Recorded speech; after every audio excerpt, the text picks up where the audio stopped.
Diqqat, ogoh bo'ling. O'zbekistonda 5-iyun kunidan 8-iyungacha kutilayotgan ob-havo prognozlari e'lon qilindi. Barcha tezda xabardor bo'lsin. Assalomu alaykum hurmatli tomoshabinlar. Ushbu ma'lumotdan to'liqroq xabardor bo'lish uchun video ostidagi like tugmachasini bosib kanalimizga obuna bo'ling. Like bosgan qo'llaringiz hech qachon dard ko'rmasin. Diqqat qiling. Qoraqalpog'iston Respublikasi va Xorazm viloyatlarida havo o'zgaruvchan bo'ladi. Yog'ingarchiliklar kutilmaydi. Faqat Qoraqalpog'iston Respublikasida 7-8-iyun kunlari ayrim joylarda qisqa muddatli yomg'ir yog'ishi momaqaldiroq bo'lishi mumkin. Harorat kechasi 5-7-iyun kunlari 13-18 daraja, 8-iyun kuni 17-22 daraja, kunduzi 5-iyun kuni 28-33 daraja, 6-iyun kuni 30-35 daraja, 7-8-iyun kunlari 32-37 daraja bo'ladi. Buxoro va Navoiy viloyatlarida havo o'zgaruvchan bo'ladi.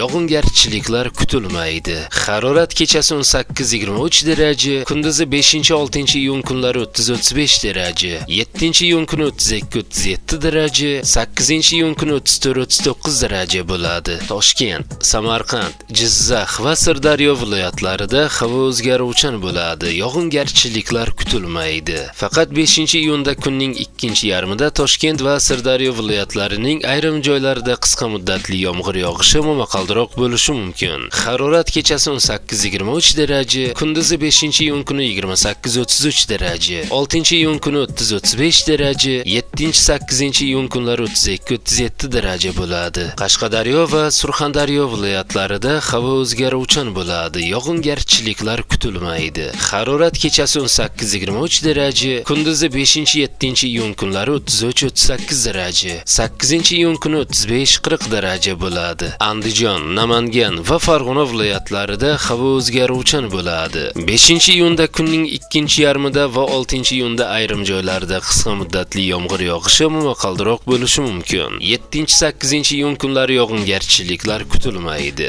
Harorat kechasi 5-6-iyun kunlari 17-22 daraja, 7-8-iyun kunlari 18-23 daraja, kunduzi 5-iyun kuni 28-33 daraja, 6-iyun kuni 30-35 daraja, 7-8-iyun kunlari 32-37 daraja bo'ladi. Respublikaning tog'oldi va tog'dek hududlarida esa havo o'zgaruvchan bo'ladi. 5-6-iyun kunlari vaqti bilan yomg'ir yog'adi, momaqaldiroq bo'lishi mumkin. 7-8-iyun kunlari yog'ingarchiliklar kutilmaydi. Harorat kechasi 5-7-iyun kunlari 10-15 daraja, 8-iyun kuni 12-17 daraja, kunduzi 5-iyunda 18-23 daraja bo'ladi. 6-8-iyun kunlari 23-28 darajagacha ko'tariladi, deyiladi xabarda.